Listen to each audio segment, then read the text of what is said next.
നിഷ, ഞാൻ നിഷയോട് പറയാൻ ആഗ്രഹിക്കുന്നത് ഇതിൻ്റെ അകത്ത് വിഖ്യാതമായ ഒരു കാര്യം നിഷയ്ക്കും മനസ്സിലായിട്ടില്ല. നിഷയ്ക്ക് ഈ പാർട്ടിയെക്കുറിച്ചൊരു ചുക്കും അറിയില്ല എന്നാണ് എനിക്ക് തോന്നുന്നത്. കാരണം നിഷ ചോദിച്ചല്ലോ ഇതെങ്ങനെയാണ് ഈ ആർട്ടിഫിഷ്യൽ ഇന്റലിജൻസിനെ കുറിച്ച് പാർട്ടി സെക്രട്ടറി ഒന്ന് പറയുന്നു, ധനമന്ത്രി വേറൊന്ന് പ്രഖ്യാപിക്കുന്നത്, എങ്ങനെ ഒന്നിച്ചു പോകുന്നു. അപ്പൊ ഞാനിത് വേറൊരു കാര്യം കൂടി വായിക്കാം. ഇന്ന് 424 പറഞ്ഞേക്കണാണ് ബഡ്ജറ്റിന്റെ പ്രഖ്യാപനം. വീണ്ടും ആ ബുക്ക് ഞാൻ കോട്ട് ചെയ്യുന്ന അദ്ദേഹത്തിന് നോക്കാൻ വേണ്ടി. പഠന പ്രവർത്തനങ്ങളിൽ ഓക്സ്ഫോർഡ് സർവകലാശാലയുമായി സഹകരിക്കുന്നതിന് ഡിജിറ്റൽ സർവകലാശാല ധാരണാപത്രം ഒപ്പിട്ടിട്ടുണ്ട് എന്ന് ധനമന്ത്രി വായിക്കുന്നു. അപ്പൊ ഇത് എക്സ്പ്ലെയിൻ ഇതിന് വേണമെങ്കിൽ പുഷ്പൻ സ്മാരക സർവകലാശാല പദ്ധതി എന്ന് വേണമെങ്കിൽ CPM പേര് കൊടുക്കും. അപ്പൊ പാർട്ടി സെക്രട്ടറി പാർട്ടി ക്ലാസ്സിൽ പറയും നമ്മുടെ പുഷ്പൻ ജീവിതം മുഴുവൻ ഒരു ജീവിക്കുന്ന രക്തസാക്ഷിയായി 30 കൊല്ലം ജീവിച്ച് മരിച്ച രക്തസാക്ഷിയാണ് എന്ന് പറഞ്ഞ് ആളുകളുടെ രോമം എഴുന്നേൽപ്പിക്കുന്ന രീതിയിൽ പ്രസംഗിക്കും. പുഷ്പൻ ഇവിടുത്തെ വിദ്യാഭ്യാസ കച്ചവടത്തിനെതിരെ, വിദേശ സർവകലാശാലകൾ വരുന്നതിനെതിരെ, ഈ സമൂഹത്തിന് വേണ്ടി, വിദ്യാർത്ഥി സമൂഹത്തിന് വേണ്ടി ജീവൻ നൽകിയ നമ്മുടെ ധീര രക്തസാക്ഷി എന്ന് പറഞ്ഞ് പാർട്ടി ക്ലാസ്സിൽ പ്രസംഗിക്കുകയും ഇവിടെ വരുമ്പോൾ അവര് പുഷ്പന്റെ പേരിൽ പഠന പ്രവർത്തനം ഓക്സ്ഫോർഡ് സർവകലാശാലയുമായി സഹകരിക്കുന്നതിന് ഡിജിറ്റൽ എന്ന് പറയും. അപ്പൊ ഇത് നിങ്ങൾ രണ്ടും കേട്ട് മനസ്സിലാക്കി ഇത് രണ്ടും ഒന്നാന്ന് പറഞ്ഞോളൂ. അല്ലെങ്കിൽ ശങ്കരാടി ചോദിച്ചാൽ നിഷയോട് പറയും നിങ്ങൾ പാർട്ടി ക്ലാസ്സിൽ പോയിട്ടില്ലാത്തതിന്റെ കുഴപ്പമാണ്, അല്ലെങ്കിൽ കൂടുതൽ ചോദ്യങ്ങൾ വേണ്ട. ഇതാണ് CPM എന്ന് പറയുന്ന സംവിധാനം. ഇപ്പൊ തന്നെ അദ്ദേഹം പറഞ്ഞതിന് വളരെ ലളിതമായ ഒരു കാര്യം മനസ്സിലായില്ലേ? നിങ്ങൾ വിഴിഞ്ഞത്ത് കപ്പൽ വരുമെന്ന് ചോദിച്ചു. അദ്ദേഹം പറഞ്ഞില്ല വിഴിഞ്ഞത്ത് കപ്പൽ വന്നു കഴിഞ്ഞപ്പോ പിന്നെ ഇനി ആ സാധനം കൊണ്ട് റോഡ് ഉണ്ടാക്കണം. ആ റോഡ് ഉണ്ടാക്കാൻ വേണ്ടിയിട്ടുള്ള കാര്യം ഞങ്ങൾ ആലോചിക്കണം. ഇതാണ് CPM. യഥാർത്ഥത്തില് കപ്പൽ വന്ന് സാധനം ഇറക്കി കഴിയുമ്പോൾ റോഡ് പണിയുന്നതിനെ കുറിച്ച് ആലോചിക്കുന്ന പാർട്ടിയാണ് CPM. അദ്ദേഹം പറഞ്ഞ് വളരെ കൃത്യമായിരുന്നു, എനിക്ക് തോന്നിയത്.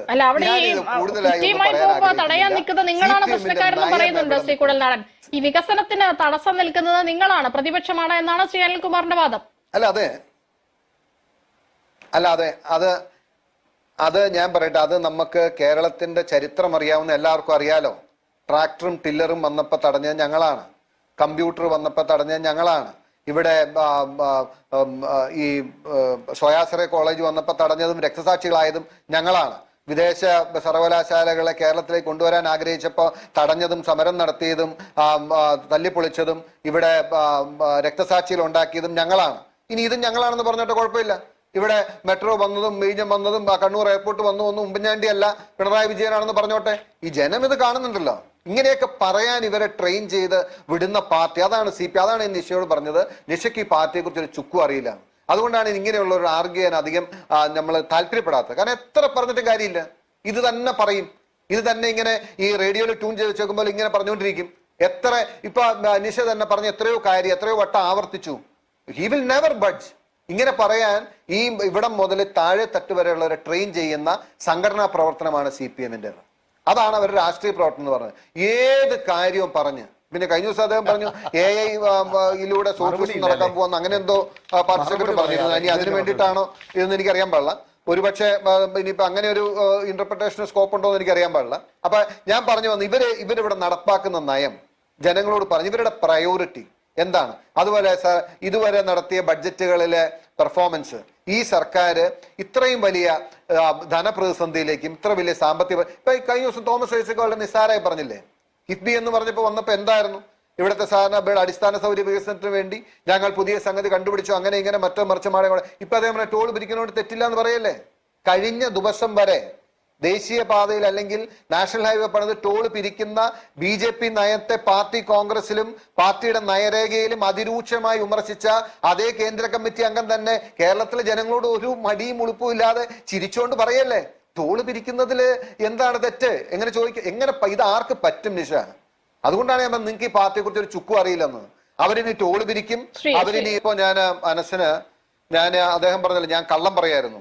അതുകൊണ്ട് ഞാൻ ഈ സർക്കാർ കഴിഞ്ഞ ബഡ്ജറ്റിൽ പ്രഖ്യാപിച്ച പദ്ധതികൾ 50% വെട്ടിക്കുറച്ചതിന്റെ ഗവൺമെന്റ് ഓർഡർ ഉത്തരവ് അയച്ചു തന്നിട്ടുണ്ട്. നിഷയ്ക്ക് അത് പറ്റുമെങ്കിൽ അത് ജനങ്ങളെ കാണിക്കുക. അപ്പൊ ആരാണ് കള്ളം പറഞ്ഞതെന്ന് മനസ്സിലാവും. പിന്നെ ഇപ്പൊ നിഷയ്ക്കും എനിക്കും വളരെ ക്ലാരിറ്റി ഉള്ള ഒരു കാര്യം, ഇപ്പൊ ഇവരുടെ ഒരു സ്ട്രാറ്റജി എന്ന് പറയുന്നത് ഇപ്പൊ കണ്ടില്ലേ. ഇപ്പൊ നിങ്ങൾ പറഞ്ഞു ഇപ്പൊ GST കോമ്പൻസേഷൻ ഇത്ര നാൾ വരെ എത്ര റവന്യൂ ഡെഫിസിറ്റ് ഗ്രാന്റ്, അതൊക്കെ കേരളത്തിന്റെ അവകാശം 1 രൂപ കുറയാതെ കിട്ടുന്ന പൈസയാണ്.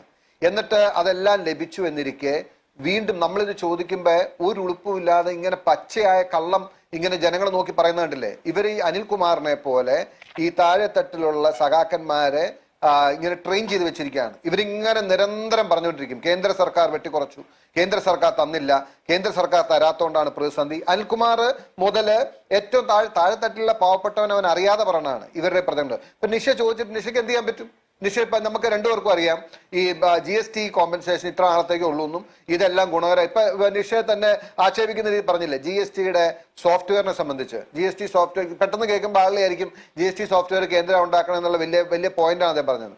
പക്ഷേ നമ്മുടെ ടാക്സ് ഡിപ്പാർട്ട്മെന്റിനെ ഒന്ന് അപ്ഗ്രേഡ് ചെയ്തിരുന്നെങ്കിൽ എത്രയായിരം കോടി രൂപ അധികമായി കളക്ട് ചെയ്യാൻ പറ്റുമായിരുന്നു. ആ ടാക്സ് ഡിപ്പാർട്ട്മെന്റിനെ അപ്ഗ്രേഡ് ചെയ്യുന്ന സോഫ്റ്റ്വെയറിനെ കുറിച്ച് പറയുമ്പോൾ GST സോഫ്റ്റ്വെയർ കേന്ദ്രമാണ് ഉണ്ടാക്കേണ്ടതെന്നുള്ള മുട്ടായി ഇതുപോലെ ആർഗ്യൂ ചെയ്യുന്ന ഒരാളോട് നമുക്ക് എന്തെങ്കിലും മെറ്റീരിയൽ ഞാൻ ഇനി എല്ലാ പ്രയോറിറ്റിയും മാറ്റി നിർത്തി പറയാം. ഇപ്പോ പെൻഷൻകാർക്ക് പെൻഷൻ കൂട്ടാൻ, സാധാരണക്കാരന്റെ പെൻഷൻ കൂട്ടാൻ പൈസയില്ല, അല്ലെ അതിന് മാറ്റി വയ്ക്കാൻ ഇതില്ലെന്ന് പറഞ്ഞല്ലോ. ഞാൻ ഇതിന്റെ തന്നെ അത്ഭുതപ്പെടുത്തിയ ഒരു കാര്യം, ഒരു മടിയും ഉളുപ്പും ഇല്ലാതെ ഈ ധനമന്ത്രി വായിച്ച 330-ാമത്തെ പ്രഖ്യാപനം, ഞാൻ വേണമെങ്കിൽ ഇനി അദ്ദേഹം വിശ്വസിക്കില്ല, അദ്ദേഹത്തെ കാണിച്ചു തരാം കേട്ടോ, വേണമെങ്കിൽ കയ്യിലില്ലെങ്കിൽ വേണമെങ്കിൽ ഈ കാരണം അദ്ദേഹത്തിന് പുസ്തകം കിട്ടിയിട്ടുണ്ടാവില്ല. റബ്കോയുടെ നവീകരണം, പ്രവർത്തന മൂലധനം എന്നിവയ്ക്കായി 10 കോടി രൂപ വില വകയിരുത്തുന്നു. നിങ്ങൾ ഓർത്തു നോക്കണം. അതായത് ഈ സർക്കാരിന്റെ ഖജനാവിൽ നിന്നും 253 കോടി രൂപ തിന്ന ഒരു CPMന്റെ പാർട്ടിയെ പോറ്റി പുലർത്തുന്ന അല്ലെങ്കിൽ അവിടുത്തെ പാർട്ടി പ്രവർത്തനത്തിന് വേണ്ടി മിസ്യൂസ് ചെയ്യപ്പെട്ട ഒരു സഹകരണ സ്ഥാപനമാണ് റബ്കോ. 253 കോടി രൂപ ഇതിനോടകം നമ്മുടെ ഖജനാവിൽ നിന്ന് കൊണ്ടുപോയി. എന്നിട്ട് ആ പൈസ 1 രൂപ തിരിച്ചടച്ചില്ല എന്ന് മാത്രം തിരിച്ചടയ്ക്കുമെന്ന് പറഞ്ഞ് സർക്കാർ എടുത്തു കൊടുത്തത് അവിടുത്തെ CPMകാരനെ DYFIക്കാരനെ നിയമിക്കാനും അവന് ശമ്പളം കൊടുക്കാനും അവന് ദേശാഭിമാനി നടത്താനും ചിന്ത നടത്താനും എല്ലാം ഞാൻ നേരത്തെ എന്താ മിസ്യൂസ് അല്ലെങ്കിൽ മിസ്ഡയറക്ഷൻ അല്ലെങ്കിൽ മിസ്മാനേജ്മെന്റ് ചോദിച്ചില്ലേ? അങ്ങനെയുള്ള റബ്കോയ്ക്ക് വീണ്ടും 10 കോടി രൂപ വകയെടുത്താൻ ഒരു ഉളുപ്പുമില്ലാത്ത മന്ത്രി ഇനി അടുത്തുണ്ട്. AKG സെന്റർ മറ്റേ ഇതുപോലെ പറയാനാണ് എത്രയോ കാര്യങ്ങൾ ഇദ്ദേഹം പ്രഖ്യാപിച്ച ഏത് കാര്യത്തിലാണ്? പട്ടിക വിഭാഗങ്ങൾക്കുള്ള ഫണ്ടിന്റെ എത്രയോ എമൗണ്ട് ആണ് ഇവര് വെട്ടിക്കുറച്ചത്. അത് മാത്രം വിദ്യാഭ്യാസ മേഖലയിൽ ന്യൂനപക്ഷ സ്കോളർഷിപ്പ് അടക്കം കാർഷിക മേഖലയിൽ എന്താണ് നടന്നിട്ടുള്ളത്? ഞാനൊരു കാര്യം പറയും, നിങ്ങൾ ഇതുവരെ ഇതൊക്കെ പറഞ്ഞല്ലോ, കഴിഞ്ഞ ബഡ്ജറ്റിൽ പ്രഖ്യാപിച്ചതിൽ ഇതുവരെ ഇവർക്ക് എന്തുമാത്രം ചെലവഴിച്ചു എന്ന് നമ്മൾ അന്വേഷിച്ചാൽ ദയനീയമായ ചിത്രം കാണാം. ദയനീയമായ ചിത്രം. യഥാർത്ഥത്തില് ഇനിയിപ്പോ ഇവരുടെ ഒരു പെർഫോമൻസ് നമ്മൾ നോക്കുകയാണെങ്കിൽ ഇപ്പൊ ഒരു വലിയ പ്രഖ്യാപനം നടത്തിയല്ലോ, കുടുംബശ്രീ പദ്ധതിക്കായി സെൻട്രലി സ്പോൺസേഡ് സ്കീം അടക്കം കഴിഞ്ഞ ബഡ്ജറ്റിൽ മാറ്റിവെച്ചിരുന്ന തുക 1081.8 കോടിയാണ്. അതിൽ ഇതുവരെ ചെലവഴിച്ച എത്രയെന്നറിയോ? 4.83% ആണ് ഇതുവരെ ചെലവഴിച്ചിട്ടുള്ളത്. ഇനിയിപ്പോ സംസ്ഥാനം മാത്രം ഇപ്പൊ ഇവിടെയും വലിയ കൈയടി മേടിക്കാൻ വേണ്ടി പറഞ്ഞല്ലോ 225 കോടി രൂപയാണ് മാറ്റിവെച്ചതെന്ന്. ഇതിൽ ഇവർ ചെലവഴിച്ച എത്രയെന്നറിയോ? 20.77%. ഇത് ഇങ്ങനെ എത്ര എണ്ണം ഞാൻ പറയണം? ഓരോ മേഖലയിലും നമ്മൾ നോക്കിയാൽ ഞാൻ എല്ലാം കൂടി എടുത്തു പറയാൻ ആഗ്രഹിക്കുന്നില്ല. അപ്പോ ഈ സർക്കാരിന്റെ പെർഫോമൻസ് നമ്മൾ അളക്കേണ്ടത്.